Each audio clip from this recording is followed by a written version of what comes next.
s'il vous plaît, un peu de silence, nous allons commencer. Merci collègues, je vais demander à Madame Destin de nous faire l'appel des présents. Merci, bonsoir à tous. Merci Monsieur le maire. Alors, nous allons commencer. David Zobda. Présent. Alex Bridgeton. Claire Tunorfé. Georges-Louis Lebon. Judith Laborieux. Omer Murté. Christina Joseph Morose a donné une procuration à Madame Laborieux. Louis Cadignan. Virginie Mian. Louis-Félix Filet. Yannick Etchelnot a donné une procuration à Madame Lérigab. Henri Basson. Luc Ledoux a donné procuration à Monsieur Bocali. Rodolphe Bocali. Marie-Ange Bison. Monique Craspag. Eugénie Zobda. Micheline Carollet. Fred Samo a donné procuration à Monsieur Burdi. Miguel Marilus. David Doulin. Max Burdi. Jean-Pierre Jean-Louis a donné procuration à Madame Mian. Claudie Vétraud. Mylène Charlotte Abricot. Claudia Lérigab. José Crampel. Sandrine Elisabeth Gabé. Lionel Victoire. Maëlle Bourgeois. Lucie Latour. Yolène Pendant. Pierre-Joseph Adélaïde. Thierry Bernard Adel. Raoul Oligny. Cindy Sillon. Nelly Charlotte. Claude Marlet. Fabrice Dunon. Merci beaucoup. On va donc commencer et pouvoir délibérer valablement. Je propose à José Crampel et à Judith Laborieux. Judith n'est pas là. Non. Ah, Judith est là. Il me semblait l'avoir entendu. Je vous demande si vous voulez assurer le secrétariat. Le secrétariat. Tu es d'accord pour... Bon, ben... Marie-Ange, tu veux prendre le secrétariat? Ok. Et José? Très bien, donc vous êtes secrétaire de séance. Vous avez aussi reçu le PV de la séance précédente. Vous l'avez probablement lu. Si vous avez des remarques à formuler sur sa rédaction, c'est maintenant. S'il n'y a pas de remarques, je vais proposer que l'on adopte le PV en sa forme. Quels sont ceux qui sont contre? Qui s'abstiennent? Merci collègues. Nous avons un ordre du jour qui est le suivant. D'abord, nous aurons le maire junior et une partie de son conseil vont nous présenter le bilan du 14e congrès de la NACEJ. Et puis, sur les affaires financières, nous aurons les présentations des comptes de l'ASL pour les 2 années 2022 et 2023, les comptes financiers de l'Office des sports pour 2023, comptes financiers de la CMDFIA pour 2023 et le CRAC de DFIA toujours 2023.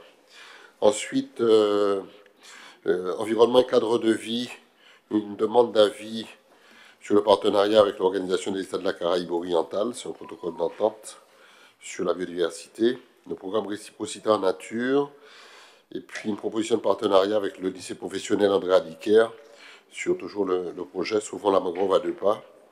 Sur le développement social, la mise à disposition du patrimoine communal dans le cadre de l'atelier Chantier d'insertion, il s'agit de la ferme solidaire de Carré Rigobert Boula.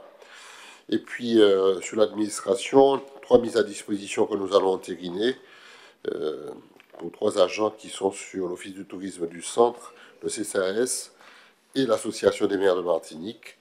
Et puis sur la sécurité, le diagnostic local de sécurité, c'est un plan de financement pour un diagnostic, et l'adhésion de la ville au Forum français de sécurité urbaine, et puis les marchés publics. Notre collègue Filet nous fera le point sur les marchés et les accords cadres que nous avons passés sous des procédures formalisées. Voilà, nous allons donc commencer notre conseil municipal, et je vais tout de suite passer la parole à notre conseillère Maëlle Bourgeois, qui va introduire le sujet. Merci, monsieur le maire. Bonsoir, chers collègues. Je vous propose qu'on retourne et que Thomas et Coralie fassent un petit bilan de notre voyage à la NACEJ en octobre passé. Donc, je passe tout de suite la parole à Thomas. Monsieur le maire, mesdames et messieurs, à vos grades et qualités, qu'est-ce que la NACEJ? L'Association nationale des conseils d'enfants et de jeunes est une association loi 1901 visant à promouvoir la participation des jeunes à la décision publique et à accompagner les collectivités locales dans la mise en place de démarches de participation pour les jeunes. Vendredi 25 octobre, départ pour Paris. Samedi 26 octobre, installation au Centre international de séjour Paris-Killerman. Dimanche 27 octobre, arrivée à Saint-Brieuc. La rencontre du réseau ANASEJ des Outre-mer s'est déroulée les 27 et 28 octobre à Saint-Brieuc, en présence des délégations de la Guyane, de la Réunion, de Saint-Martin, de Mayotte et de Martinique. Le dimanche 27, dans l'après-midi, la Réunion, la Bretagne et la Martinique ont animé respectivement un atelier sur leur langue régionale et son histoire. La journée s'est clôturée autour d'un cocktail dînatoire convivial accompagné de musique de nos régions. Le lundi 28, le matin, les jeunes ont eu un temps d'interconnaissance entre délégations sous forme de speed dating. Simultanément, les élus et professionnels ont eu un temps d'échange sur les différentes problématiques rencontrées sur chaque territoire, en tenant compte des spécificités de chacun afin de favoriser les échanges, de développer nos réseaux et de faire émerger des axes de travail du réseau Outre-mer. Le 14e congrès de l'ANASEJ s'est tenu du 28 au 30 octobre à Saint-Brieuc. 600 enfants et jeunes âgés de 7 à 30 ans et 400 élus et professionnels jeunesse se sont rencontrés autour d'ateliers, d'échanges et de débats divers sur différentes thématiques. Le lundi 28, dans l'après-midi, en présence du vice-président de la région Bretagne et du président de l'ANASEJ, les délégations participantes ont été accueillies et présentées. Le lundi soir, nous avons assisté au Battle international de breakdance. Mardi 29 matin, il y a eu une plénière d'ouverture avec la présentation du programme et des animations. L'ensemble des jeunes participants ont été répartis dans les ateliers thématiques. Le Conseil communal de la jeunesse laurentinoise a été réparti comme suit. Thomas Valbert et Elia Bourgeois ont été sur la thématique « Aller vers une agriculture durable ». Loane Laborieux et moi-même, Coralie André, avons été sur la thématique « Lutter contre l'isolement ». Et pour finir, Maëlys Sostan et Chana Orageux-Laurencin sur la thématique « Favoriser l'activité physique ». Les professionnels ont eu un temps d'échange sur leurs besoins. Quant aux élus, ils ont introduit cette journée par une rencontre autour des défis des politiques enfance, jeunesse et comment y répondre. L'après-midi, jeunes et professionnels se sont réunis, toujours en atelier thématique, afin d'échanger et d'élaborer des propositions à présenter en grande plénière du Congrès. Simultanément, les élus ont été reçus à la mairie de Saint-Brieuc par le maire et son élu délégué à la jeunesse, puis ont échangé sur différentes thématiques telles que le sport, l'environnement, la santé et vivre ensemble, afin de proposer des idées pour un avenir enviable. En fin de journée, nous avons été visiter le village des inspirations où les délégations présentaient des supports ludiques et éducatifs avec lesquels les professionnels travaillent avec leurs conseils. Nous avons clôturé cette journée par la soirée Dance Floor de l'ANASEJ aux couleurs de la mer, ainsi que par la remise de la plaque Réseau ANASEJ des Outre-mer, dont fait partie désormais la ville. Mercredi matin, jeunes, professionnels et élus se sont retrouvés en atelier thématique afin de présenter les deux propositions élaborées la veille. La première faite avec les jeunes et les professionnels et l'autre faite par les élus. Tout cela afin de faire émerger une seule proposition en tenant compte des deux premières propositions présentées. L'après-midi, nous avons visité un tiers-lieu prénommé La Cabane. La Cabane est un lieu qui accueille le service jeunesse de la ville de Saint-Brieuc. Cet espace est à la fois un lieu d'information, de détente et d'accompagnement pour les jeunes de 12 à 30 ans. À la suite de la visite du tiers-lieu, nous nous sommes retrouvés avec l'ensemble des participants du congrès à la plénière de clôture du 14e congrès de l'ANASEJ afin de voter pour 4 propositions qui seront présentées aux autres instances. La première thématique sur la santé, la proposition était Doc Mobile, un dispositif de médecine itinérante, lieu d'accueil, d'écoute et de prévention avec des médecins généralistes. Doc Mobile permettrait la réduction du temps de prise en charge et donc l'amélioration de l'accès aux soins. Du côté environnement, la proposition qui a été choisie est En route vers l'évolution. Interpeller le gouvernement sur les inégalités des infrastructures et de transport dans les territoires et défendre la gratuité des transports pour les moins de 26 ans en priorité et pour tous les publics à plus long terme. Dans la thématique du droit, a été proposé nouveau rythme scolaire, un aménagement des journées pour libérer du temps qui serait dédié à la pratique sportive et artistique, mais également à des activités relatives à l'engagement dans les associations ou conseils de jeunes. Et pour finir, vivre ensemble, Explora Jeunesse. Accompagner et former les jeunes au voyage et à la rencontre des autres tout au long de leur parcours de vie, à travers des dispositifs de mobilité et dans tout type d'éducation, formelle et informelle.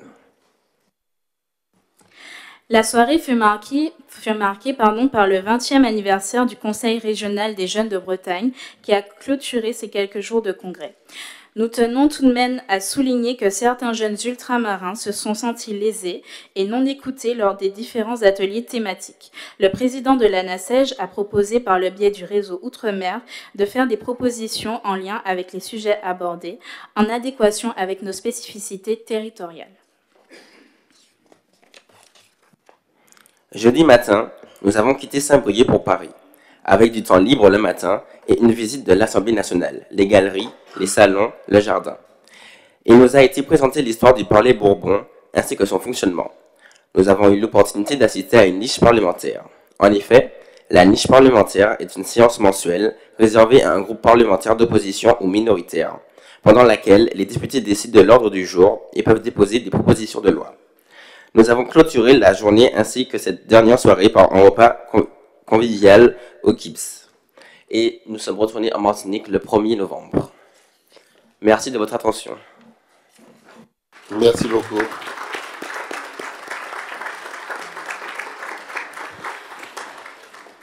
Merci beaucoup. Un double remerciement d'abord pour la qualité du rapport qui nous est fait et puis ensuite pour le travail que vous avez effectué et surtout votre lucidité sur les conclusions.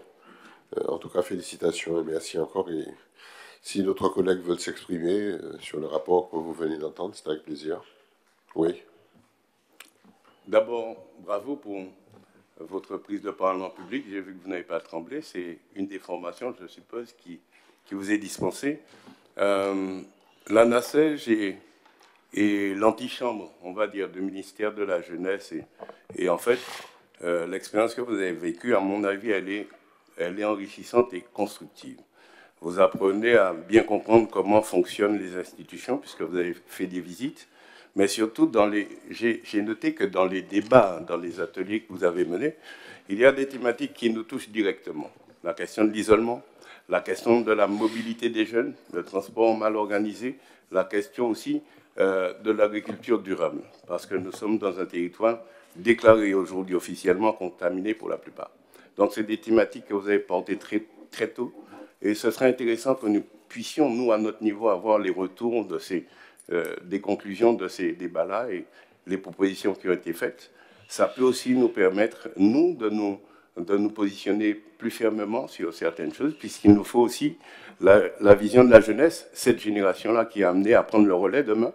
C'est important. Vous avez une énergie que certains n'ont plus, donc on a besoin de cela. Mais en tout cas, bravo pour votre contribution. Merci beaucoup. Et les ateliers thématiques étaient intéressants. Et effectivement, le transport est une question qui interpelle aussi un pays développé comme la France. Et ça ne veut pas dire que le nôtre soit particulièrement mal organisé. Je te passe la parole. Merci, Monsieur le maire. Il est important de saluer la bonne performance de notre CCJL, de nos jeunes Lamantinois qui composent ce CCJL. Au-delà des échanges, des ateliers auxquels vous avez participé, vous avez surtout fait la promotion de votre ville. Et ça, c'est important, parce qu'en tant que sportif, parfois, quand on va là-bas, on a un problème. C'est-à-dire qu'on discute avec des jeunes qui, forcément, ne connaissent pas notre situation, ne connaissent pas notre pays, parfois même géographiquement. Et vous avez fait la promotion de votre ville, et ça, franchement, nous vous disons bravo pour ça. Vous avez aussi fait rejaillir un objet principal du CCJL, c'est être ambassadeur de votre ville. Et ça, on le ressent dans votre discours, et ça fait plaisir en tant qu'élu. Et le maire n'a pas cessé d'appeler la collègue bourgeois pour savoir comment ça se passait. Et nous allons continuer avec la majorité de promouvoir justement ce type d'action qui est toujours, je dirais, enrichissante. Donc, en tout cas, merci pour cette promotion et merci pour cet engagement. Merci beaucoup. D'autres remarques? S'il n'y en a pas, eh bien, encore une fois, félicitations et surtout bon travail. Et puis, je crois qu'on doit se voir bientôt. Il y a une rencontre qui est proposée. Oui, Maëlle. Oui, monsieur le maire, je rebondis parce que, alors pour vous inviter, l'ensemble des collègues, vous pouvez avoir accès au replay aussi de la NACEJ, donc du congrès. Je vous invite vivement à le regarder parce que c'était très riche et très enrichissant. Effectivement, il y a eu des débats houleux parfois, hein. Mais je peux vous assurer que nos jeunes ont su se faire entendre, comprendre. Ça, c'est très important. Et nous nous reverrons, je pense, au prochain conseil ou dans 2 conseils, afin qu'on puisse vous présenter la plaque, parce qu'ils ont parlé de la plaque du réseau ANASEJ. Et je pense que d'ici là, on aura le temps de retravailler, parce qu'on a une charte à signer aussi entre la ville du Lamentin et l'association de l'ANASEJ. Voilà. Très bien. Merci beaucoup, encore une fois. Félicitations. On passe au premier point, l'autorisation de dépenses d'investissement avant le vote du projet de budget primitif pour l'exercice 2025. Je passe la parole à Michael Marilus. Merci. Alors, effectivement, voilà, il s'agit de l'autorisation des dépenses d'investissement avant le vote du budget. Alors, comme il nous est permis de le faire, puisque conformément aux dispositions, donc le maire, le conseil municipal, donc ton micro, on t'entend pas vraiment. Voilà. le conseil municipal donc peut engager à hauteur de 25% donc des crédits votés chaque année donc au budget de l'exercice précédent pour permettre à la ville de fonctionner, c'est-à-dire du 1er janvier au pire jusqu'au 30 avril avant le vote du budget. Et c'est ainsi, donc, bien entendu, d'abord, sont exclus les crédits liés au remboursement de la dette, les dépenses inscrites dans une autorisation de programme, ainsi que les restes à réaliser. Donc ces dépenses-là sont exclues. Par contre, les dépenses d'investissement, réelles inscrites par chapitre dans le budget 2024, sont les suivantes. Alors, chapitre 20, le chapitre 20, immobilisation corporelle, le chapitre 204, subvention d'équipement versé, le chapitre 21, immobilisation corporelle, et le chapitre 23, les immobilisations en cours. Alors, les plafonds des crédits d'investissement pouvaient être mobilisés avant le vote du budget primitif, calculés à 25% des crédits votés N-1 pour chaque chapitre sont les suivantes. Alors, immobilisation corporelle, on aura pour le montant total dans le budget est de 3 121 045,90. Avec les 25%, ça nous fait 780 261 € et 47 centimes. Le chapitre 204, subvention d'équipement, donc voté dans le budget 2 010 000, eh bien, donc les 25% nous fera 505 500. Le chapitre 21, immobilisation corporelle, pour 13 376 153,05. Les 25% nous donnent 3 344 038,26. Et le chapitre 23, immobilisation en cours, pour 1 610 687 51 voté dans le budget 2024. Les 25% nous permettent d'avoir 402 674 € et 13 centimes. Alors, le maximum autorisé est de 5 029 473,86 €. Mais nous allons mobiliser par le tableau qui suit la somme de 4 016 538,26 €. Donc, vous avez le détail, mais je retiens donc dans ce tableau que je ne vous ferai pas lecture ligne par ligne, mais au moins quelques points essentiels qui nous tiennent à cœur, c'est-à-dire la rénovation de la sacristie, donc pour 300 000 €. Oui, la sacristie, donc c'est quand même important et c'est un engagement que M. le maire a pris de le faire, donc dès lors au cours de ce premier semestre 2025. Donc 300 000 € donc, sont à disposition pour commencer la rénovation. Il y a aussi, bien entendu, la réhabilitation du pont de Sao. Vous le voyez, c'est 500 000 € qui sont déjà donc, inscrites au budget pour permettre, donc, dès lors que les études seront totalement terminées, et c'est prévu sur le premier semestre 2025, eh bien, nous avons déjà mis une enveloppe de 500 000 € donc, pour commencer dès que possible donc, les travaux de réhabilitation du pont de Sao. Il y a aussi donc en cette période de pluie où on voit que constamment, mon cher Alex, mon cher ami Alex, un collègue, le marché d'enrobé, c'est important parce qu'avec cette pluie, donc les routes sont totalement et presque toujours avec des nids de poules. Eh bien, on a déjà alloué une enveloppe de 300 000 € pour te permettre donc de réparer nos routes.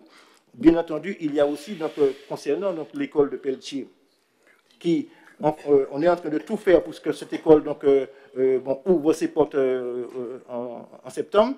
Eh bien, donc, la voie, il faut vraiment sécuriser la voie, et pas moins de 300 000 euros sont déjà, donc, une enveloppe de 300 000 euros est mise à disposition, mais aussi pour le matériel, puisque une école neuve, bien sûr, il faut du mobilier. Eh bien, là aussi, monsieur le maire, chers collègues, nous avons mis aussi une enveloppe de 445 773 euros. Donc, vous pouvez le constater, donc là, on a quand même donc, de quoi faire, et ça revient à dire que nous sommes donc, en action, et nous travaillons pour l'intérêt général de la Mantinois et de la Mantinoise. Voilà, monsieur le maire. Alors, proposition, il est proposé au conseil municipal de valider le tableau ci-dessus des dépenses d'investissement à inscrire avant l'adoption du projet de budget primitif 2025, ce qui permettra l'engagement, la liquidation et le mandatement de ces dépenses, et ce, conformément à la réglementation en vigueur. Voilà, monsieur le maire. Merci beaucoup. Ce sont des dispositions que nous permettent la loi d'engager des travaux avant le vote du budget, à proportion évidemment de ce qui est autorisé. C'est pourquoi nous avons donc programmé cette capacité de pouvoir lancer des travaux en pouvant mobiliser près de 4 millions d'euros pour lancer des travaux. Voilà, si vous avez des questions ou des interrogations, c'est maintenant. Oui, José. Oui, simplement pour préciser que, monsieur le maire, comme l'année dernière, nous l'avions fait pour la réhabilitation de l'ancien pont de Saro, là, à nouveau, nous provisionnons 500 000 euros pour le nouveau pont de Saro. Et je voudrais aussi rajouter que dans cette enveloppe, il y a aussi 10 000 euros pour des ventilateurs pour les écoles et les crèches, donc l'ensemble des écoles et des crèches de la ville, donc pour le confort des jeunes enfants. Merci. D'autres questions ou remarques?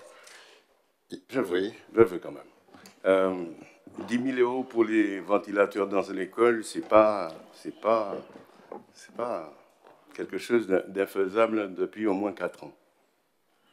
Moi, ce que je note là, et je ne peux que me féliciter en tant que citoyen, c'est que sur ce budget 2025, on n'attend même plus le budget pour commencer les travaux. C'est très bien. C'est très bien. Ça, c'est une très bonne chose.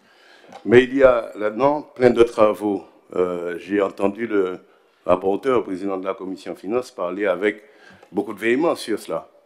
Mais je peux lui dire que nombre de choses étaient déjà inscrites au budget de plusieurs exercices.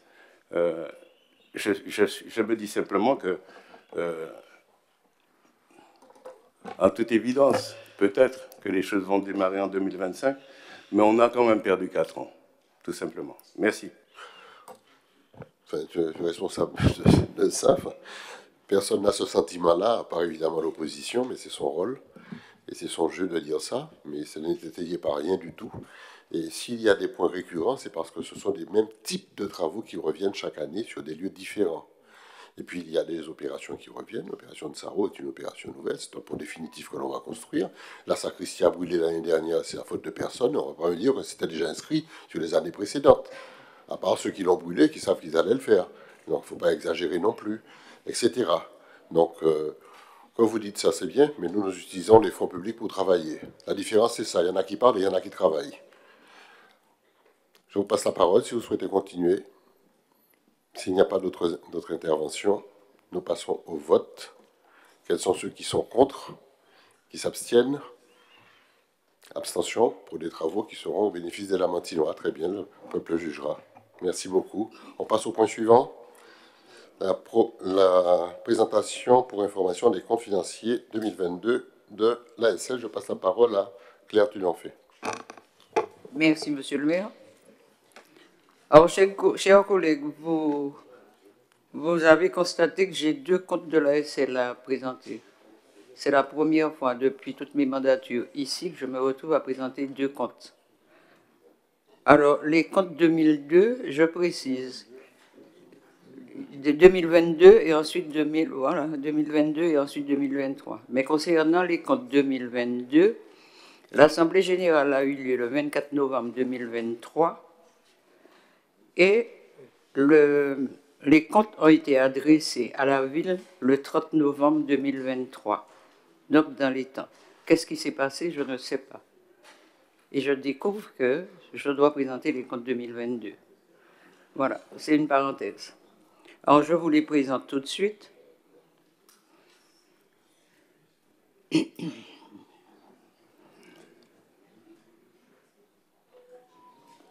Excusez-moi, voilà. 2 secondes. Voilà. Alors, l'association Solidarité Lamantinoise a soumis à la ville ses comptes financiers 2022 validés par son Assemblée générale du 24 novembre 2023. Il est à noter que les comptes certifiés doivent être transmis à la collectivité dès lors que les subventions accordées sont supérieures à 75 000 €. En effet, l'ASL a perçu une subvention municipale de 421 676,62 € pour cet exercice. Les documents comptables transmis et joints au présent rapport font ressortir que l'exercice 2022 se termine par une perte de 99 695 €. Le solde en 2021 est un excédent de 61 889.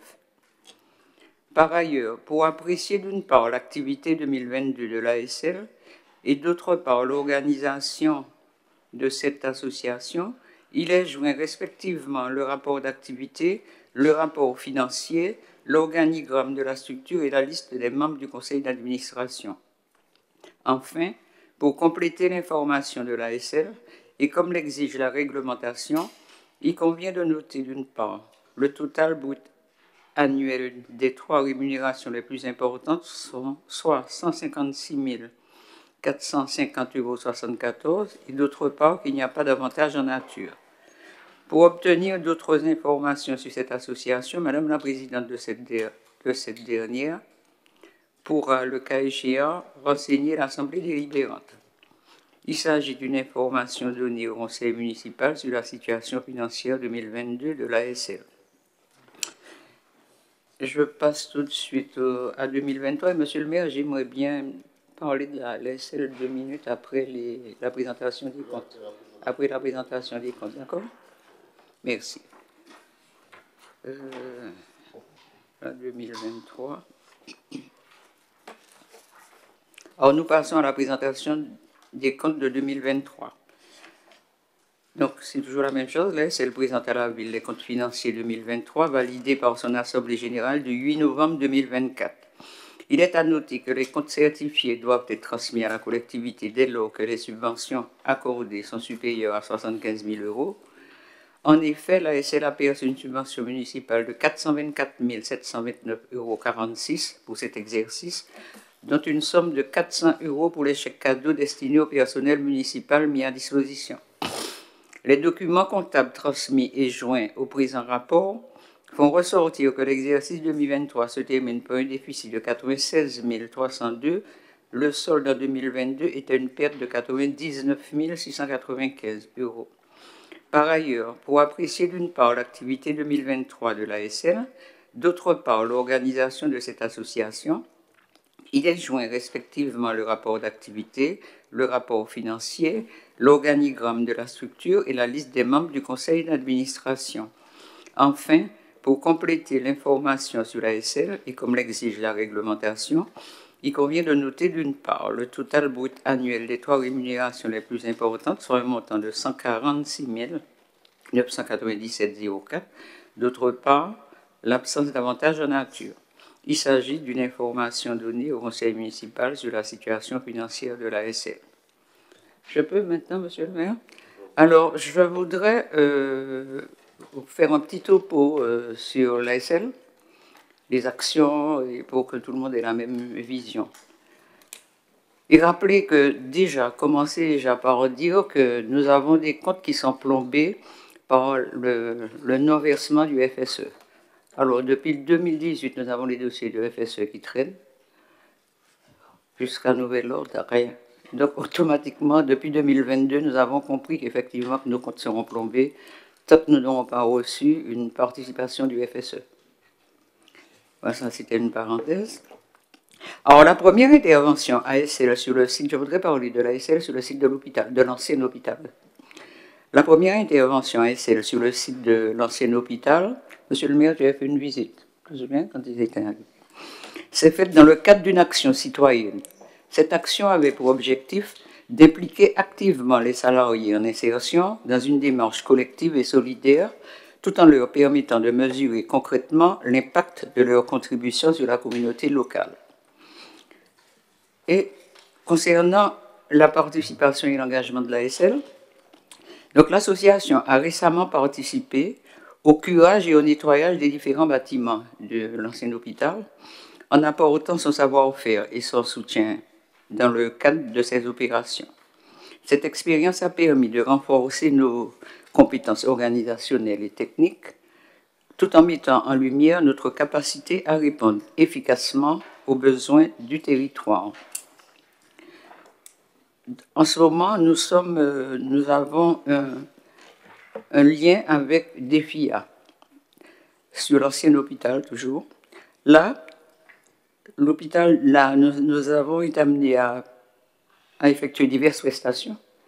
D'abord, une prestation de nettoyage, élagage, espace vert autour de l'école Rosélie-Benoît. Je pense qu'en passant, vous avez dû voir qu'il y a des plots partout de protection. Donc, alors je disais, les prestations de nettoyage, élagage, espace vert autour de l'école Rosélie-Benoît et les bâtiments à proximité. Une prestation de nettoyage et de lessivage du bâtiment des agents, une prestation de curage du bâtiment administratif et la buanderie en vue de leur démolition. Donc il y a eu la dépose de menuiserie, avec le tri de plastique, bois, déchets et autres. La démolition de la maison en bois où se trouvaient les infirmiers. Enfin, je précise, parce que moi, ayant été agent de l'hôpital, je connais les bâtiments, donc peut-être que vous ne voyez pas, mais je peux les citer facilement. OK? Démolition de la maison en bois, c'est la maison des infirmières CAD. Une prestation de nettoyage du bâtiment Pidéry et Sœur Claire, c'était la médecine. Notre ambition est de contribuer activement à l'entretien et à la valorisation des infrastructures locales, tout en poursuivant notre mission d'insertion par l'activité économique. D'où notre recherche permanente de support. Donc, à chaque fois que nous avons une demande, nous nous adressons aux entreprises parce que nous voulons des supports pour faire avancer les salariés. L'ASL souhaite élargir ses missions en allant vers la formation. C'est une forte demande du SPIP, le service pénitentiaire d'insertion et de probation, vis-à-vis de l'ASL. Et ce service, le SPIP nous a présenté la création de son SAS. Son SAS, c'est un service d'accompagnement vers la sortie. Et le SPIP tient énormément à l'ASL pour procéder à l'accompagnement de ses salariés avant la sortie. Mais le problème, monsieur le maire, je le dis, nous avons un gros problème de salle pour notre formation. Notre salle de réunion est vraiment trop petite et nous faisons la formation pour ceux qui sont sur le chantier, mais si on veut agrandir, on est coincé. Donc c'est déjà mon souhait, le souhait de l'ASL, si on peut avoir un local, d'accord? OK. Donc, en gros, c'est tout ce que je pourrais vous dire de l'ASL, mais le problème financier est crucial pour nous. Vraiment très, très, très important. Je ne sais pas, on lutte pour voir si pour le FSE, parce que je crois que c'est... Je ne veux pas croire qu'il est perdu. C'est très lent en plus. Hein. La gestion du fonds FSE est très, très lente. C'est le FEDER d'ailleurs. C'est le... Ouais. OK. Ouais.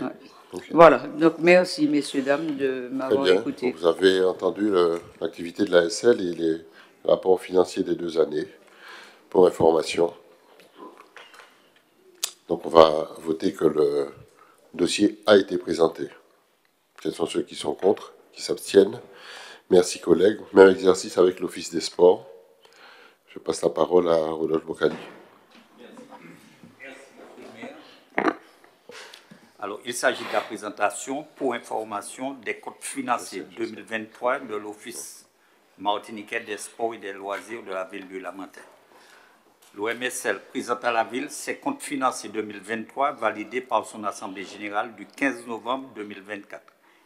Il est à noter que les comptes certifiés doivent être transmis à la collectivité territoriale dès lors que les subventions accordées sont supérieures à 75 000 €. En effet, l'OMSL a perçu une subvention municipale de 2 959 502,88 € pour cet exercice. Les documents comptables transmis font ressortir que l'exercice 2023 se termine par une perte de 79 985,64 €. Le solde en 2022 était en déficit de 47 167 €. Par ailleurs, pour apprécier d'une part l'activité 2023 de l'OMSL, d'autre part l'organisation de cette association, il est joint respectivement le rapport d'activité, le rapport financier, l'organigramme de la structure et la liste des membres du conseil d'administration. Enfin, pour compléter l'information sur l'OMSL, et comme l'exige la réglementation, il convient de noter d'une part le total brut annuel des 3 rémunérations les plus importantes, soit 227 477,20 € et d'autre part les avantages en nature pour un montant de 3 394,08 €. Il s'agit d'une information donnée au conseil municipal sur la situation financière 2023 de l'OMSL. Très bien. Merci. Pareil. Est-ce que tu peux nous dire un peu ce que vous avez pu réaliser? Quelles sont les grandes actions principales de cette année que vous avez fait? Alors, comme activité principale, on a le critérium cycliste de la ville de Lamentin, on a le forum 3S, on a également la fête du sport lamentinois, et toute l'année, nous avons des activités concernant les seniors, notamment la lutte contre le cancer et pas mal d'activités en ce sens. Donc, ce qui fait que d'année en année, bon, il y a un peu plus d'exigence, on demande plus de qualité, donc ça, nous sommes entre deux feux. Entre la demande des administrés et le budget qui est alloué. Donc, monsieur le maire, je profite de l'occasion pour vous dire de prendre en compte cette demande. D'accord. Ok, très bien. Bon, est-ce que sur le rapport de l'Office des sports, vous avez des remarques? Oui. Éteins, Rodolphe. J'ai dit oui, j'ai dit... Attends, j'ai dit à Rodolphe d'éteindre son micro. Vas-y. J'ai pris lecture de la note de synthèse et à l'intérieur, il est bien dit que de 2022 à 2023, le déficit de l'Office des sports a doublé. Sauf me tromper, si j'ai bonne mémoire, en 2022, on a dit que pour solutionner le problème de l'Office des sports, on va récupérer un certain nombre de personnels et on va abonder le déficit. Et on s'aperçoit que ça n'a pas eu d'effet. Un an plus tard, le déficit est doublé. Je veux bien qu'on demande, n'est-ce pas, qu'on fasse une demande au maire, mais il faut, à mon avis, maîtriser la dépense. Parce que je regarde deux choses qui sont significatives. À l'intérieur du rapport d'activité, dans les préconisations que vous faites, il faut, sur des millions, réduire, n'est-ce pas, l'aide que vous faites aux associations. Et elle est, quand j'ai lu, elle est aux alentours de 9 000 € sur 2 millions. Et dans les préconisations d'économie, vous voulez réduire cela. Ça, c'est une difficulté, à mon avis. Je pense que, et quand je regarde, c'est pas dans mes habitudes, mais c'est dans le rapport de présentation, quand je regarde la rémunération actuelle, les 3 meilleures rémunérations actuelles, je me dis que là, il faut vraiment trouver d'autres pistes d'économie que sur les dons aux associations. Et enfin, j'ai regardé l'organigramme et je n'ai pas compris l'organigramme que vous avez présenté. Je n'ai pas compris parce que je vois le directeur partout. J'ai du mal à l'interpréter, n'est-ce pas? Et enfin, j'ai vu même du personnel qui n'est même plus là. Donc, je voulais faire juste ces remarques-là. Alors, pour répondre déjà concernant le déficit, c'est vrai que là, on a pris des dispositions, de nouvelles dispositions pour réduire ce déficit. Bon, quitte à revoir les activités, enfin le nombre d'activités, mais il faut réduire. Donc, et pour cela, donc, on procède à des réunions pour voir où aller chercher la réduction, mais tout en donnant à la population lamantinoise des activités de qualité. Parce que, comme moi-même, vous êtes certainement au courant que aux Lamentins, ils sont habitués à un certain niveau de prestations et d'année en année, ça va et de plus en plus au niveau des exigences. Donc, on s'y attelle, hein, on va y arriver hein, cette année. Et par contre, concernant les plus importantes rémunérations, c'est vrai que là, bon, on a réduit ça drastiquement parce que nous avons des collègues qui ont voulu partir, laisser l'établissement, donc on en a profité. Et ça, c'est la situation de 2023, mais pour 2024, donc ce sera différent. L'organigramme, par contre, je pense qu'ils ont eu un mauvais... C'est une erreur, hein, c'était pas... Non, on ne peut pas, c'est pas possible autrement. Bon. Non, mais oui, ça c'est une erreur de transmission. Très bien. Très bien. Il y a un point supplémentaire qu'il faut rajouter, c'est que nous allons évidemment lancer une campagne d'accompagnement des satellites, accompagnement financier, pour que nos services internes financiers de la ville puissent accompagner les satellites pour qu'ils aient une trajectoire financière beaucoup plus stable. Il est clair que beaucoup d'entre eux sont en déficit, quelquefois en léger déficit, d'autres fois en déficit un peu plus prononcé. Il s'agit pour nous de ramener tout ça à un juste équilibre et que nos financiers de la ville soient non pas seulement dans le contrôle, mais dans l'accompagnement. Alors, il y aura probablement des efforts à faire, notamment sur les questions d'animation. Peut-être qu'il faudra réadapter les manifestations aux moyens qui sont à notre disposition. C'est le premier point. Deuxièmement, on s'est aperçu que la participation des autres collectivités, en particulier de la CTM, était moindre, mais aussi la participation privée des entreprises a tendance à diminuer compte tenu du contexte dans lequel nous nous trouvons. Et je sais que pour le critérium à venir, nous avons déjà de grosses difficultés. J'en ai discuté avec Rodolphe il n'y a pas très longtemps. Et nous avons déjà des difficultés à pouvoir boucler le budget compte tenu de la raréfaction des partenaires. Donc il va falloir tenir compte de tout ça pour revenir à une structuration plus équilibrée du budget.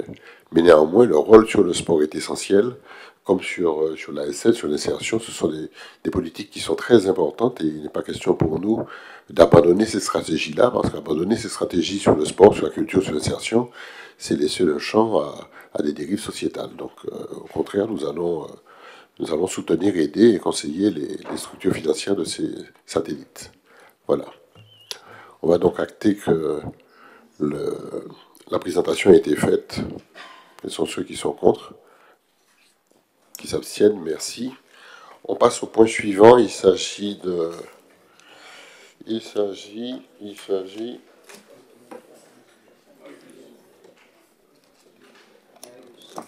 Miguel Barilus qui nous présente les comptes de DEFIA. Oui. Merci, monsieur le maire. Effectivement, comme pas mal de satellites de la ville, DEFIA doit aussi présenter donc, ses comptes à la ville, puisque il reçoit plus de 100 000 euros de subventions et il y a aussi donc, des élus qui siègent.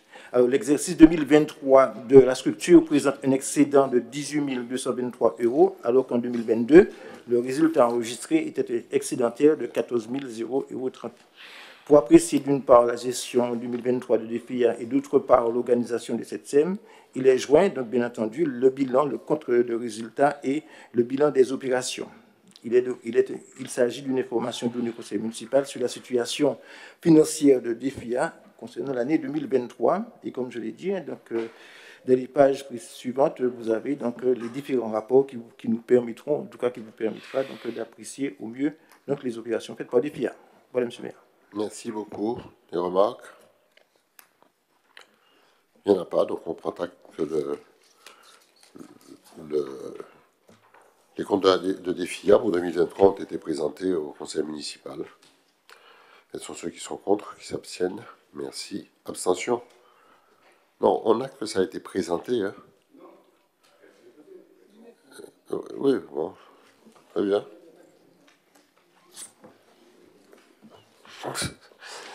C'est bien. Bref. Bon, on fait le point suivant. Miguel Marilus, présentation des comptes rendus annuels d'activité, le CRAC de DEFIA. En effet, monsieur le maire, financement. conformément aux dispositions, donc, bon, bien sûr, DEFIA se doit de présenter donc, à la collectivité ses comptes, et, donc, et surtout un rapport qui indique les informations suivantes.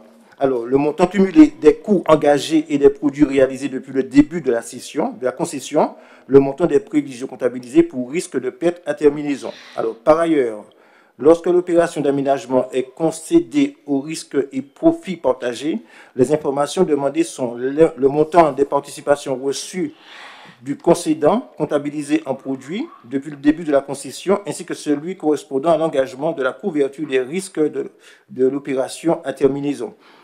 L'opération à risque à terminaison, c'est la différence entre la participation globale inscrite dans le compte rendu financier actualisé et le montant des participations comptabilisées. Aussi, il y a la quote-part de l'excédent final de l'opération devant revenir au concédant. C'est ainsi que DEFIA présente au conseil municipal les documents suivants: les comptes rendus financiers, les bilans provisionnels actualisés et les plans de trésorerie faisant apparaître le montant de la participation et ou de l'avance remboursable de la ville. Alors, les concessions, vous les avez, hein, RHI de Vieux-Pont, quartier Bois-d'Aisne, donc LRS de Bois-Carré, aménagement Bois-Carré, Z d'Amon Pavillon, lotissement Cajou et ZAC de Calbassier. Et pour les mandats, nous avons donc Maison de la Culture, Canal donc, du Lamentin, aménagement de Pelletier, plateau sportif de Fouachaud et ZA Fouachaud Maniti. Il est à noter que la SEM sollicite une participation de 4 938 000 € pour les opérations ci-dessus en 2025, c'est-à-dire pour la ZAC de Calbassier, 4 338 000 € et le RHI de Vieux-Pont pour 600 000 €. Il est demandé au conseil municipal de valider le CRA, tout en rappelant que la demande de rémunération de DEFIA en 2025 à hauteur de 4 938 000 € sera discutée donc, lors du débat d'orientation budgétaire. D'approuver en attente du vote du budget 2025 prévu en avril, le versement par 12e à DEFIA d'une subvention d'équipement sur la base de la somme demandée, soit 4 938 000 € pour les opérations ZAC du Calbassier et RHI Vieux-Pont. Merci. Voilà, monsieur le maire. Merci. Demande d'intervention. Oui. C'est juste une précision. Donc, la participation à hauteur de 4 938 000 €, ce débat-là, cette discussion-là aura bien lieu au moment du DOB. Mais ça pas là maintenant. Ça sera, aussi, on peut le faire là, puisque de toute façon, on prend la décision. Mais ça sera inscrit dans le... Non, mais c'est pour qu'il n'y ait pas redondance. Parce que comme c'est inscrit là, oui. C'était pour qu'il y ait... C'est une précision que je voudrais, c'est juste ça. Non, mais je te réponds, on peut faire le débat maintenant, mais ça sera de toute façon inscrit sur le DOB. Donc si tu préfères attendre le DOB pour faire ton intervention... On va attendre le DOB. Bon, ok. On va attendre. Très bien. Ben, s'il n'y a pas de remarques, je demande à tous ceux qui sont à DEFIA de sortir, puisqu'on ne peut pas voter sur... Donc il s'agit de moi-même, de Max Biodi, Lebon, Craspag, Monique, Judith Laborieux, Claire Tunanfay et Claudia Lérigable. Et je passe la parole à Alex Winston pour le vote.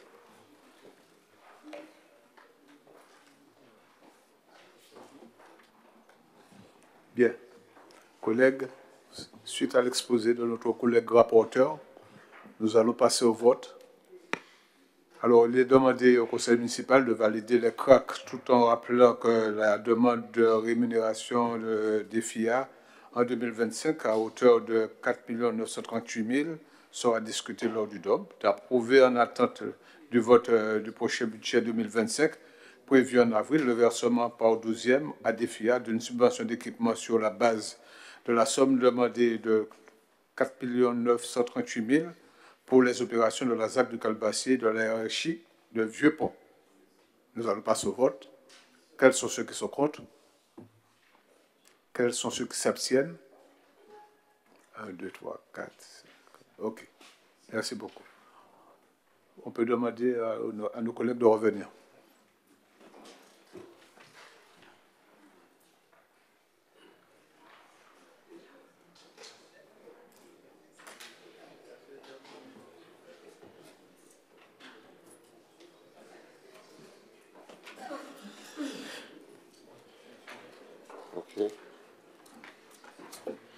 Bien, on fait le point suivant. Il s'agit de Une demande de partenariat avec l'Organisation des États de la Caraïbe orientale, et Fred Samo étant absent, c'est Max Burdi qui va présenter le point. Bonsoir. Bonsoir, merci Monsieur le maire. Effectivement, les deux projets que nous avons, le projet Réciprocité Contact et le projet Sauver la mangrove à 2 pas, ces projets ont franchi une zone au-delà de la Martinique, puisque nous sommes sollicités par l'Organisation des États de la Caraïbe orientale pour voir dans quelle mesure nous faisons un partenariat sur ces actions. Alors, l'Organisation des États de la Caraïbe orientale, dont la Martinique fait partie depuis 2015, a décidé la mise en œuvre d'un projet régional qui a pour objectif de protéger et de restaurer les sites de mangroves dans les territoires dont les pays sont membres. Nommé REPAR, c'est-à-dire traduction écosystème résilient pour la restauration des mangroves. Ce projet est financé par l'Organisation des États de la Caraïbe orientale, l'Agence française de développement, le Fonds français de l'environnement mondial. Il a ciblé donc un certain nombre de zones sur les États qui sont membres, Sainte-Lucie, Grenade, Saint-Vincent, les Grenadines, la Martinique et la Guadeloupe. L'objectif de ce projet est le suivant: restaurer et protéger les mangroves de la Caraïbe, instaurer une dynamique régionale de mise en réseau des acteurs, partager des bonnes pratiques tout en s'appuyant sur le savoir-faire des responsables de sites, assurer la restauration effective de plusieurs sites de mangroves identifiés dans les différents territoires de l'Organisation des États de la Caraïbe orientale. Donc, comme je vous disais, nos deux projets ont été retenus, le projet sur Réciprocité Contact et Sauvons la mangrove à 2 pas. Et pour ce faire, il est proposé une convention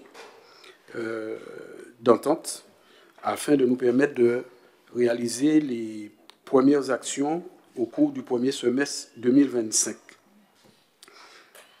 Donc, les élus de la Commission Urbanisme, Aménagement du Territoire et Développement Durable ont été saisis le 14 janvier 2025 sur ce projet. Ils ont émis un avis favorable pour sa mise en œuvre.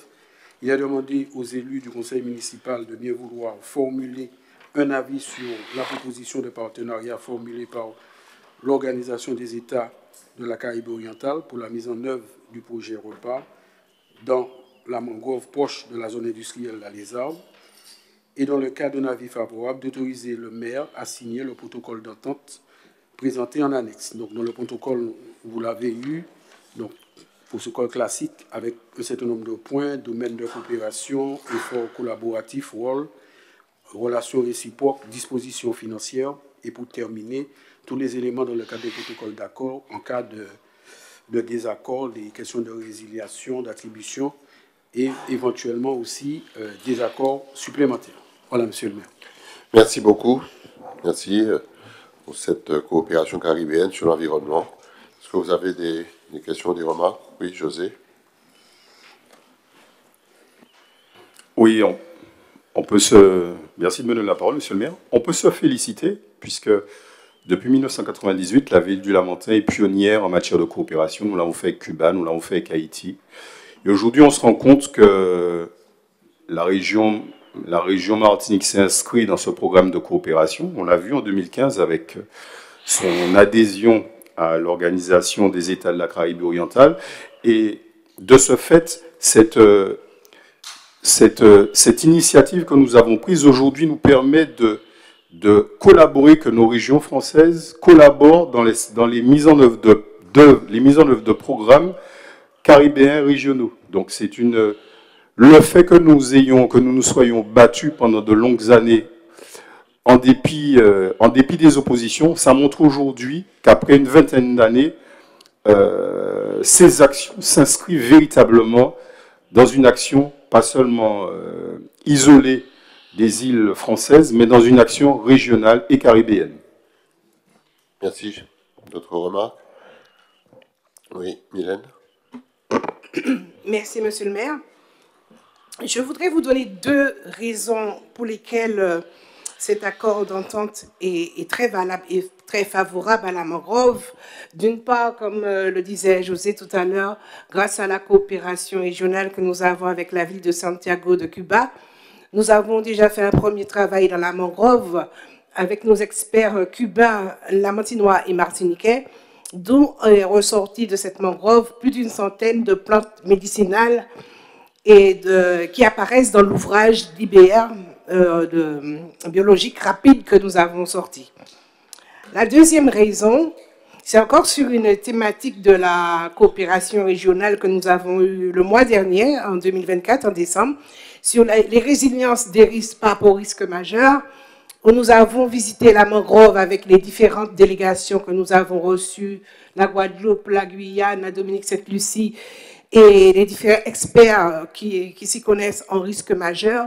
Alors, en allant sur cette mangrove, peut-être que certains le savent, d'autres ne le savent pas, comme moi-même, je l'ai découvert, que la mangrove, en cas de tsunami, est une barrière naturelle qui est capable de casser les vagues.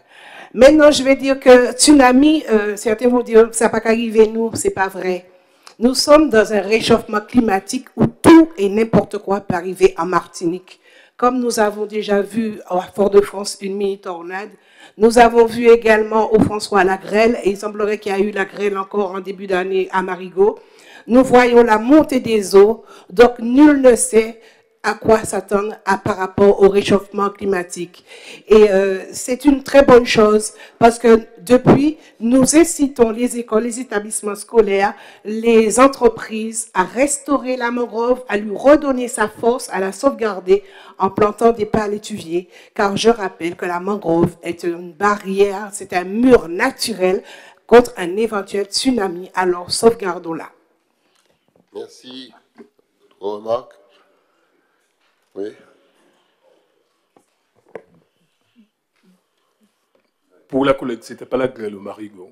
Je n'ai pas compris. Pour la collègue, ce n'était pas la grêle au Marigot, ni au François. Ouais. C'est la cristallisation qui vient lorsqu'il y a le brouillard pour les gouttes d'eau. Ça n'a rien à voir avec la grêle. Donc la personne qui a filmé ça, en l'occurrence sa dominante, ne savait pas que c'était la grêle, mais ce n'est pas la grêle. Pour qu'il y ait la grêle, il faut qu'on descende au-dessous de zéro. Donc, au niveau de la stratosphère, ce n'est pas le cas au niveau de notre géographie. Monsieur le maire, j'ai entendu les exposés faits par les collègues. Félicitations, bravo pour la coopération. Vous savez quelle position j'ai là-dessus. Mais concernant l'organisation des pays des Petites Antilles, est-ce que vous y allez? Nous savons le positionnement institutionnel de la Martinique et la représentation étatique qui est celle de la France. Là n'est pas le propos, mais néanmoins, jusqu'à maintenant, les politiques martiniquais y allaient en tant que martiniquais. Est-ce que c'est toujours le cas ou est-ce qu'à la suite de l'exposé des collègues, vous y allez en tant que Français? Parce que c'est toute une autre approche et toute une autre, je pourrais dire, doctrine. Très bien. D'autres remarques sur ça? Bon. Non, très concrètement, nous y allons en tant que Martiniquais, à l'évidence. Et c'est d'ailleurs comme ça que nous sommes perçus par les Caribéens, comme étant des Martiniquais, des frères de la Caraïbe. Mais nous avons un passeport français. Donc, nous ne pouvons pas faire comme si ça n'existait pas. Mais c'est notre qualité de Caribéen, de Martiniquais, qui est d'abord mise en avant. Et d'ailleurs, c'est la Martinique en tant que telle qui est membre associé de l'OSIS, du CARICOM, etc. La CEPAL, et non pas la Martinique. Donc la France, c'est la Martinique qui est. Donc, Oui, mais c'est... Non, mais on le sera. On le sera membre associé là prochainement. La Martinique sera membre associé.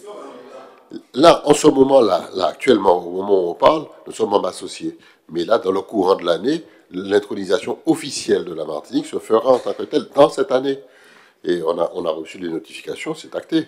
Donc on va intégrer comme membre officiel les instances politiques et les instances économiques de la Caraïbe, y compris de l'Amérique latine. Donc c'est une très bonne chose.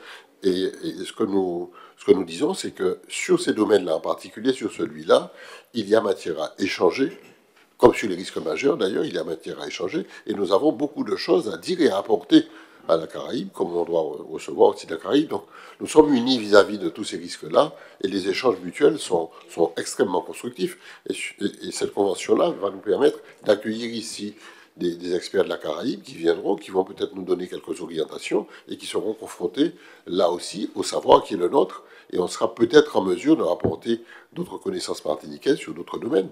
Donc cet échange caribéen, que nous appelons depuis 28 ans de nos voeux et que nous pratiquons, maintenant, ça commence à devenir une situation quasi normale, et c'est très bien. Moi, je pense que c'est excellent. Pas seulement pour nous, mais pour d'autres. À chaque fois qu'il y a des échanges entre universités, c'est excellent. Et je pense qu'on a tout lieu de se satisfaire de ça. C'est pourquoi, moi, je suis très favorable à ce type d'échange et de mise en commun à la fois des moyens et des intelligences. Voilà. Donc, je propose que l'on valide cette convention qui nous permettra d'aller un petit peu plus loin. On passe au vote. Quels sont ceux qui sont contre? Qui s'abstiennent? Merci, collègues. Je crois que c'est Max Burdi toujours. Oui, sur le programme réciprocité, c'est une proposition d'extension de partenaires pour avoir un peu plus d'entreprises privées. Merci, monsieur le maire.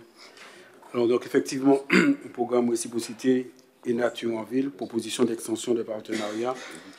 Alors, le 1er février 2024, le conseil municipal a émis un avis favorable sur la proposition de partenariat environnementaux avec des entreprises volontaires sous la forme de mécénat, de compensation écologique et de compensation carbone. Au regard des demandes pour mener et renforcer les programmes réciprocité nature en ville, il a été proposé aux élus d'élargir les partenariats avec d'autres types d'acteurs.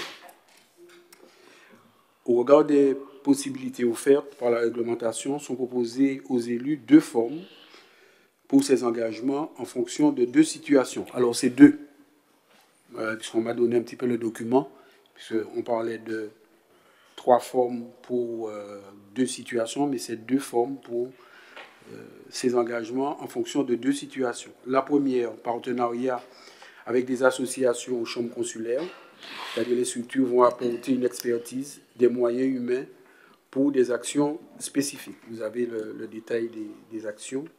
La deuxième situation, partenariat avec des structures publiques. Les structures vont collaborer dans le partage des coûts pour des projets communs ou de ressources techniques. Alors, une information complémentaire qui va un petit peu dans le sens de ce qu'on est en train de dire. A été signée une convention en 2024 avec la SARA, le 19 avril 2024, pour la mise à disposition d'un véhicule pour une durée de 4 ans, la mobilisation des salariés lors des opérations de restauration et de partage d'expériences avec les agents. Vous avez le véhicule sur lequel vous voyez bien marqué réciprocité, côté Jean-Notre Mangrove, avec les logos de la SARA et celui de la ville du Lamentin. Proposition et avis, décision ou avis. Donc, les élus de la commission d'urbanisme, d'aménagement du territoire et du développement durable ont été saisis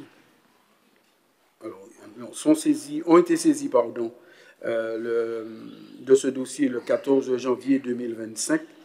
Il est demandé aux élus du bureau municipal et du conseil municipal de bien vouloir formuler un avis sur les propositions d'extension du partenariat avec les entreprises à autres types de structures existantes sur le territoire. Dans le cas d'un avis favorable, autorisez M. le maire à signer avec chaque acteur ou porteur du projet une convention basée sur le modèle proposé et ajusté en fonction des situations. Le conseil municipal sera informé régulièrement des conventions signées. Et vous avez en annexe le modèle de convention qui sera proposé aux structures qui vont s'engager dans ce programme d'extension dans le cadre du programme Réciprocité et Nature en Ville. Voilà, monsieur le maire. Merci Max. Il s'agit donc de valider un modèle de convention type que nous allons proposer à des entreprises privées qui nous accompagnent sur ce chantier de revitalisation. Et on a eu l'exemple de la SARA, mais on espère trouver d'autres entreprises de la zone qui vont y contribuer pour nous permettre de mener à bien le projet. Et à chaque fois que nous allons engager un partenariat avec une entreprise, on reviendra devant le conseil pour présenter la convention que chacun soit informé des contributions du secteur privé à cela. Donc, le débat est ouvert si vous souhaitez intervenir. S'il n'y a pas d'intervention, je propose que l'on vote. Quels sont ceux qui sont contre, qui s'abstiennent? Merci, collègues. On passe toujours avec Max Burdi au point suivant, la présentation du partenariat avec le lycée professionnel André Aliquer. Merci, monsieur le maire. Effectivement, donc on voit bien, on est passé d'un projet à l'international, des acteurs locaux, et là, c'est un partenariat que nous proposons, qui nous a été proposé par le milieu scolaire. C'est une convention de partenariat avec le lycée professionnel André Aliquer, avec l'appui de la commune en vue du projet Sauvons plus vite la mangrove à deux pas. Alors, le projet Sauvons plus vite la mangrove à deux pas vise à préserver et restaurer la mangrove de la zone industrielle de la Lézarde en réduisant les impacts des entreprises voisines et en favorisant leur sensibilisation sur les enjeux environnementaux.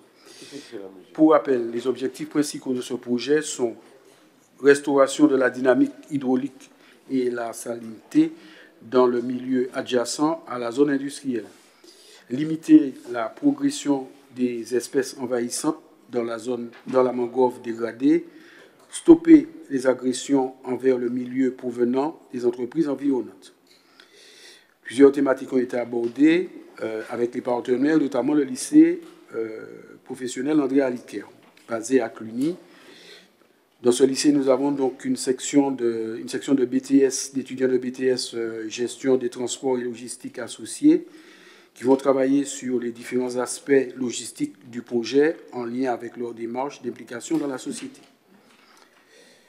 Cette proposition de partenariat pourrait constituer une opportunité pour bénéficier de l'accompagnement des jeunes et de leurs enseignants dans le cadre de l'organisation de la logistique des entreprises. Alors, nous avons revu un petit peu, au lieu de faire le projet sur un an, on va le faire sur 2 ans de manière à travailler sur une cohorte première année et deuxième année de BTS. Le partenariat avec cet établissement permettra à la ville de mobiliser les étudiants et les professeurs pour atteindre les objectifs suivants: réaliser un état des lieux logistiques des entreprises voisines de la mangrove et identifier les risques sur la mangrove liés à leurs activités, et mettre des préconisations concernant la gestion des espaces de stockage et de désimperméabilisation des parcelles. Pour formaliser ce partenariat, il est proposé donc une convention qui est annexée au rapport. Elle pourra tenir compte des réflexions et des souhaits que formuleront les élus lors de la séance du conseil municipal. Proposition de décision ou avis. Les élus de la commission d'urbanisme, aménagement du territoire et développement durable, saisis de ce dossier le 14 janvier dernier, ont émis un avis favorable. Il est demandé aux élus du bureau et du conseil municipal de bien vouloir formuler leur avis sur la proposition de partenariat et, dans le cas d'un avis favorable, d'autoriser le maire à signer la convention de partenariat que vous avez en annexe. Voilà. Merci beaucoup. Donc c'est une proposition de partenariat avec le BTS du lycée professionnel André Aliquer. Si vous avez des remarques, on les prend. Ça me semble très intéressant et pertinent pour les élèves en tout cas. Oui. Voilà. Intéressant, surtout qu'elle permet plusieurs choses à mon avis. Peut-être permettre à cette jeunesse-là de se découvrir des vocations, mais parce que on sait très bien que la question de l'environnement devient de plus en plus une vraie niche. Et deuxième aspect, si on reste au niveau de leur âge, où ils sont seulement adolescents, c'est déjà les mettre les pieds à l'étrier en tant que citoyens responsables, qui sont impliqués et qui contribuent au développement d'une société.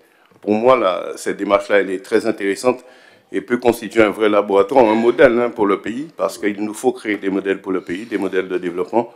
Et sur la question quand on parle de développement de territoire, ça a tout son sens. On est en cohérence avec une action qui s'inscrit sur le long terme. Je suis parfaitement en phase avec ce que tu dis, c'est tout à fait vrai. Sur les 2 points d'ailleurs, c'est celui de l'orientation professionnelle comme celui de la prise de conscience. et ça fait partie des leviers sur lesquels on doit orienter la nouvelle économie martiniquaise, les nouvelles pistes autour de l'environnement, autour du développement durable, autour de l'énergie, autour d'autres problématiques du même sens. Ce sont des métiers d'avenir qui doivent s'ouvrir devant nous et permettre à notre jeunesse de trouver ici les moyens d'agir et de travailler. Très bien. Quels sont ceux qui souhaitent encore intervenir? S'il n'y en a pas, on passe au vote. Ah, pardon, je n'ai pas vu. Excuse-moi.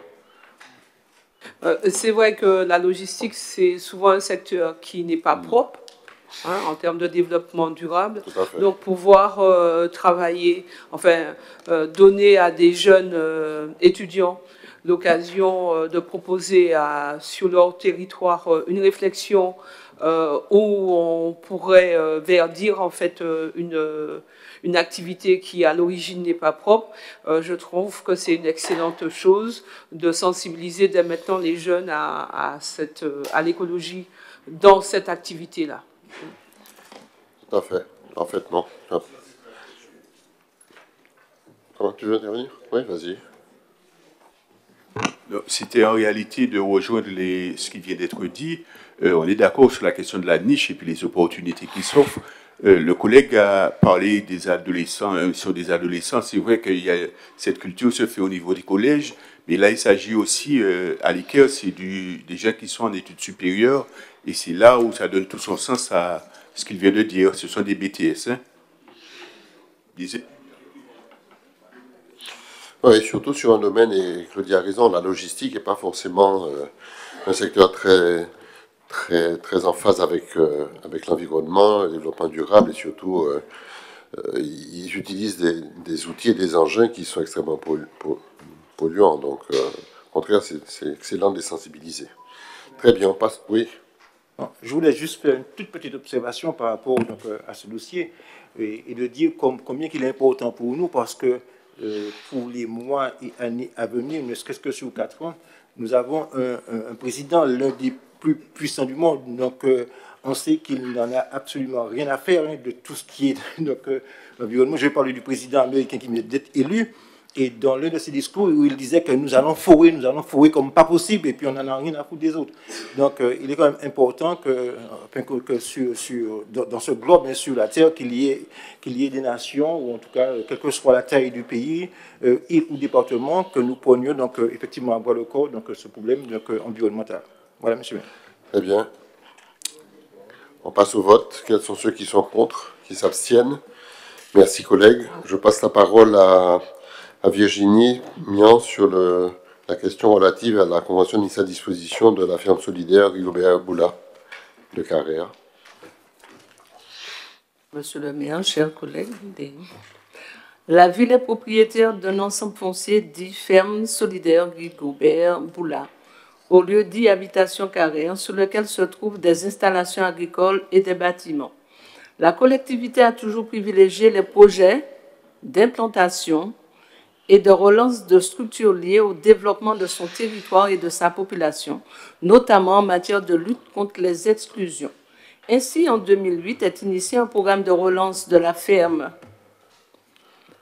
à travers un support d'insertion, d'apprentissage et de production au métier de la terre, l'atelier chantier d'insertion, ACI. À ce titre, et suite à une consultation publique, le dispositif a été mis en œuvre par l'association active dès le 5 février 2009 dans le cadre de son activité d'insertion, telle que prévue par la réglementation de l'insertion par l'activité économique IAE, de ses statuts et sous sa seule responsabilité. Depuis, les conventions et avenants respectifs de mise à disposition du périmètre communal concerné ont été paraphés par les deux parties. Aussi, et au regard de l'utilité sociale reconnue du support d'activité, de la précarité du public ciblé, personnes sans qualification, n'ayant jamais travaillé ou ayant perdu leur emploi, allocataires de minima sociaux, anciens détenus, etc., du contexte économique défavorable à l'emploi, de la qualité des résultats acquis en matière d'intégration sociale et professionnelle, de la volonté de l'exploitant à poursuivre l'activité, de l'accord de la ville à poursuivre ce partenariat avec l'entité, il convient d'établir avec l'occupant une convention pluriannuelle de mise à disposition pour la période du 1er janvier 2025 au 31 décembre 2027, tel que stipulé dans le projet de convention proposé en annexe. Proposition de décision ou avis, il est demandé au conseil municipal d'approuver la convention de mise à disposition de la ferme solidaire de Carrère, Rigobert Boula, à l'association active pour la période du 1er janvier 2025 au 31 décembre 2027, d'autoriser le maire à signer la dite convention. Merci beaucoup, Virginie, sur la ferme Carrère solidaire. Est-ce que vous avez des questions ou des remarques concernant cette convention? S'il n'y en a pas, je propose que l'on passe au vote. Quels sont ceux qui sont contre, qui s'abstiennent? Merci, collègues. Je passe la parole tout de suite à Omer Mioté concernant 3 mises à disposition. Tu vas présenter les 3 dossiers, on va voter en une fois. Hein? Oui, alors, merci, monsieur le maire. Bon, c'est des choses que nous traitons habituellement ici. Hein. Alors, c'est le renouvellement de la mise à disposition de monsieur Omar Clovis auprès de l'Office du tourisme du centre de la Martinique. Alors, il a demandé au conseil municipal de se prononcer sur la mise à disposition de M. Omar Clovis auprès de l'Office du tourisme du centre de la Martinique pour une période de 3 ans à compter du 1er janvier 2025 jusqu'au 31 décembre 2027 et de donner à M. le maire mandat pour la signature de la dite convention. Des choses qu'on fait régulièrement. Pareil pour... alors, le deuxième dossier, c'est concernant Mme Rochur, le renouvellement de la mise à disposition de Mme Joanny Rochur auprès du CCAS. Alors, il est demandé au conseil municipal de bien vouloir se prononcer sur le renouvellement de la mise à disposition de Mme Joanny Rochur auprès du CCAS pour une durée de 3 ans, soit du 6 janvier 2025 au 5 janvier 2027, et de donner un mandat à M. le maire pour la signature de la convention de mise à disposition. Et puis le dernier point, c'est celui concernant le renouvellement de la mise à disposition de M. Jacques Sinoza auprès de l'Association des maires de la Martinique.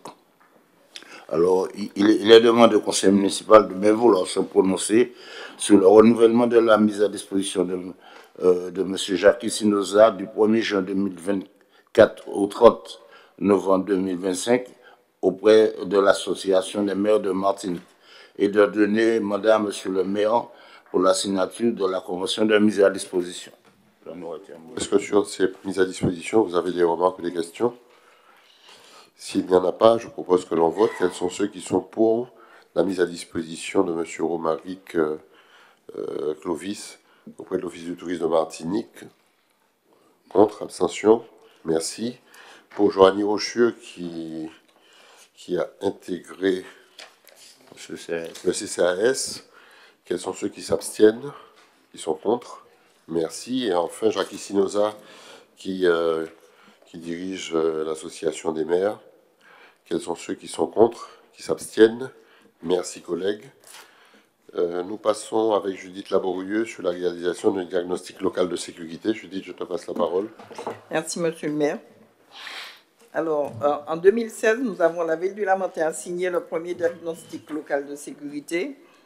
8 ans après, nous vous proposons un nouveau diagnostic, sachant que lors du premier diagnostic en 2016, des actions étaient mises en place au sein de la commune par les équipes qui travaillent sur la prévention de la délinquance et que de nombreux prix et de labels de reconnaissance ont été attribués à la ville du Lamentin par le travail fourni. Aujourd'hui, on vous propose un deuxième diagnostic, puisqu'il faut qu'on puisse voir sur le terrain qu'est-ce qui se passe, comment ça a évolué, puisque 8 ans après, ça a beaucoup évolué. La génération actuelle a beaucoup évolué et nous devons aujourd'hui faire un nouveau diagnostic. Et ce diagnostic local de sécurité constitue une démarche essentielle permettant d'identifier les problématiques de sécurité spécifiques à chaque territoire, afin de définir des stratégies locales adaptées pour prévenir la délinquance et gérer les nuisances sociales tout en tenant compte des résultats du premier diagnostic. Ce diagnostic inclut aussi une audit d'action, comme je vous le disais, existante, une évaluation du sentiment d'insécurité et de la prévention, qui était assez remarqué dans le premier diagnostic, ainsi qu'une analyse des incivilités et des phénomènes tels que le vandalisme et le bruit. Alors, conformément au décret du 2 janvier 2012, le diagnostic de sécurité doit aborder des problématiques locales telles que la sécurité routière, la prévention des violences dans les transports, la lutte contre la toxicomanie et les violences scolaires. C'est des sujets sur lesquels nos équipes travaillent déjà. Donc, il va y avoir une analyse, un retour de est-ce que c'est bien fait, qu'est-ce qu'on doit améliorer lors du deuxième diagnostic. Ce diagnostic aussi analyse la délinquance selon 5 catégories principales et comprend également une étude qualitative par le biais d'entretiens avec les acteurs locaux, les enquêtes auprès des administrés, et on pourra savoir le sentiment d'insécurité, à quel niveau le sentiment d'insécurité de la population se trouve. Alors, ce diagnostic sera fait par la société Didaxis, représentée par M. Serge Colombi, qui a été choisi pour le réaliser en raison de son expertise en audit des services de police municipale et de conseil en sécurité publique. M. Colombi est également reconnu pour ses travaux sur la prévention de la délinquance et de la vidéoprotection. Donc, il vous est demandé au conseil municipal de se prononcer sur la réalisation du diagnostic local de sécurité ainsi que sur son plan de financement qui est un coût de 24 000 euros, FIPD, Fonds de prévention de la délinquance 6 000 euros, CASEM 4 800, CTM 4 800 et la ville du Lamentin 8 400 euros. Donc, le 26 novembre, les membres de la commission sécurité et réglementation ont exprimé un avis favorable. Merci beaucoup pour ce plan de financement concernant le diagnostic de la sécurité. Vous avez des remarques sur ce plan de financement? S'il n'y en a pas, je propose que l'on vote et qu'on commence tout de suite ce diagnostic. Je crois qu'on en a pour 6 mois, 5-6 mois. Oui. Très bien. Avec tout un phasage et une méthodologie. Voilà. Quels sont ceux qui sont contre, qui s'abstiennent? Merci, collègues. On passe au point suivant, toujours Judith Laborieux, concernant l'adhésion de la ville au Forum français pour la sécurité urbaine. Alors, la ville avait déjà adhéré au FFCSU, donc c'est le Forum français pour la sécurité urbaine. Et là, on renouvelle l'adhésion. On avait arrêté, et là, on renouvelle l'adhésion. Donc, c'est un réseau national unique qui accompagne les collectivités territoriales dans la réflexion, la coopération et l'élaboration politique de sécurité urbaine. Il s'agit de valider la nouvelle adhésion de la ville au Forum français de sécurité pour la sécurité urbaine, organisation à laquelle elle était déjà membre, comme je vous l'ai dit, par le passé. Alors, les principaux objectifs consistent à promouvoir une vision équilibrée de la sécurité, prévention, sanction, cohésion sociale, à accompagner les collectivités dans la conception et l'évaluation de leur politique locale de sécurité et à renforcer le rôle des élus locaux au sein des gouvernances nationales et européennes. Alors,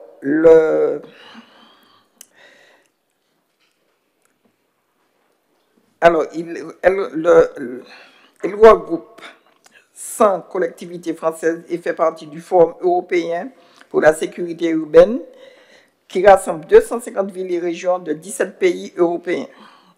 Le réseau du FFSU et de l'EFSU permet aux collectivités territoriales de bénéficier de nombreux avantages pour développer et renforcer leur politique de sécurité urbaine. En tant que membre, une collectivité pourra accéder à un réseau national, européen et international de collectivités, partenaires et experts, participer à des groupes de travail, des projets de coopération et contribuer à la publication thématique sur des enjeux tels que la sécurité des espaces publics, la prévention des drogues et la santé mentale. Recevoir un accompagnement pour la conception, la mise en œuvre et l'évaluation de ces politiques locales de sécurité. Bénéficier d'un soutien auprès des instances nationales et européennes grâce à des actions de plaidoyer. Participer à des séminaires en ligne et des conférences sur des thèmes de dimension nationale, européenne et internationale. Accéder à des formations thématiques adaptées aux élus et aux techniciens, ainsi qu'à des visites de terrain et voyages d'études pour promouvoir et échanger sur les bonnes pratiques locales. Profiter de la plateforme collaborative réservée aux membres pour partager des ressources et collaborer avec d'autres collectivités. L'adhésion à ce réseau offre ainsi une opportunité unique de développer des actions de sécurité urbaine efficaces tout en bénéficiant d'un soutien et d'une expertise à l'échelle nationale et internationale.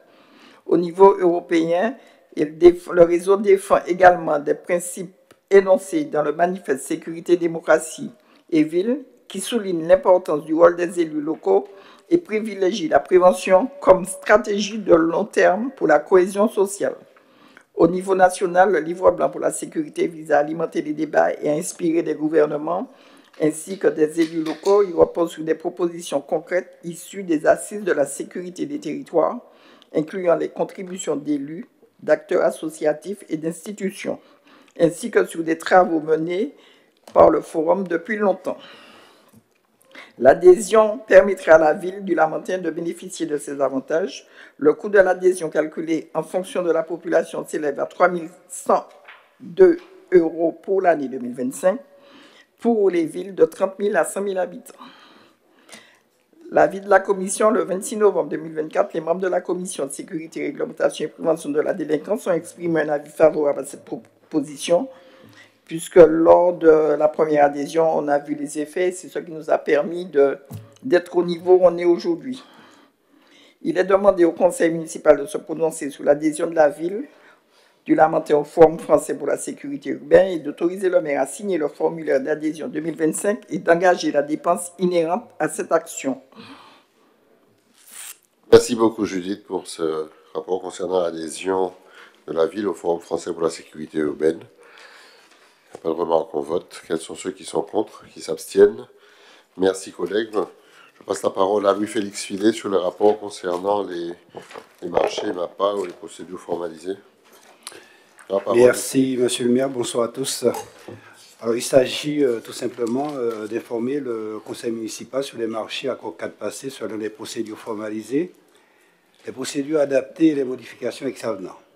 Alors, par délégation du conseil municipal, DCM du 26 juin 2014, du 13 décembre 2018 et du 11 juin 2020, le maire est autorisé à passer des marchés à accord 4 de fourniture de services et de travaux, ainsi que des conventions dans le cadre de sa mission de service public dès lors que les crédits sont disponibles. Aussi, en application de l'article L. 2122-23 du Code général des collectivités territoriales, le maire doit rendre compte des décisions qu'il a prises en vertu de ses délégations. Alors, deux commissions interviennent dans le cadre de la commande publique. Premièrement, la commission des achats pour les marchés à procédure adaptée qui fait une proposition d'attribution à l'acheteur public. Deuxièmement, la commission d'appel d'offres qui a une compétence d'attribution pour les procédures formalisées, appel d'offres ouverts ou restreints, procédure avec négociation et dialogue compétitif. Et puis, pour les modifications extravenantes conduisant à une augmentation supérieure à 5% du montant initial du marché, elle émet un avis préalable obligatoire. Alors, vous avez en pièce jointe le tableau récapitulant l'ensemble des marchés à COCAD et modifications extravenantes passées dans ce cadre. Super. Alors, la ville fait état de l'ensemble des marchés passés par la collectivité notifiée au cours des mois de novembre et décembre 2024. Alors, vous avez 6 marchés à procédure adaptée, 2 marchés à appel d'offres ouverts et 2 modifications. Ils se décomposent de la manière suivante. Pour les 6 marchés à procédure adaptée, les services concernés, bureaux scolaires, vous avez 2 marchés de fourniture pour un montant de 54 306,42 €. Vous avez le service environnement et cadre de vie, 2 marchés de travaux pour un montant de 449 109,10 €. Vous avez le service bâtiment et logistique, un marché de travaux pour un montant maximum de 55 000 €. Vous avez le service électricité, réseau et aménagement lumière, un marché de fourniture pour un montant de 64 323 €. 2 marchés appels d'offres ouverts, les services concernés, la DAJS, 2 marchés de services pour un montant de 99 497,44 €. Et puis pour les deux modifications, services concernés, police municipale, un marché de services pour un montant de 46 886,41 €. Et enfin pour le bâtiment, un marché de travaux, plus-value de montant de 8 290 €. Voilà, monsieur le maire, c'est une information donnée au conseil municipal. Merci beaucoup, collègues. Merci beaucoup. Voilà, nous avons terminé. Pardon, oui, José. Et juste pour préciser, merci monsieur le maire de me donner la parole, que dans ces marchés, il faut préciser qu'il y a le marché de la réhabilitation du parcours santé pour plus de 400 000 €. Et après la réhabilitation de bâtiments dans l'ancien hôpital pour le GIP, ensuite pour le CCAS, les travaux se poursuivent pour la réhabilitation de bâtiments pour le pôle sécurité qui ont commencé. Ce sont des travaux, pas des annonces qu'on prend chaque année. Et ben voilà. Merci beaucoup. Les questions sont terminées. On passe aux questions diverses. Est-ce que vous avez des questions diverses? S'il n'y en a pas. Ben, s'il n'y en a pas, c'est très bien. Je vous souhaite une excellente soirée. Et puis à ceux que je n'ai pas encore vus, je vous souhaite à tous et à toutes une très bonne année 2025. À très vite et on remercie KMT pour la captation et la diffusion. On remercie aussi tous les services pour leurs compétences et leur disponibilité, monsieur le DGS. Merci beaucoup, bonne soirée.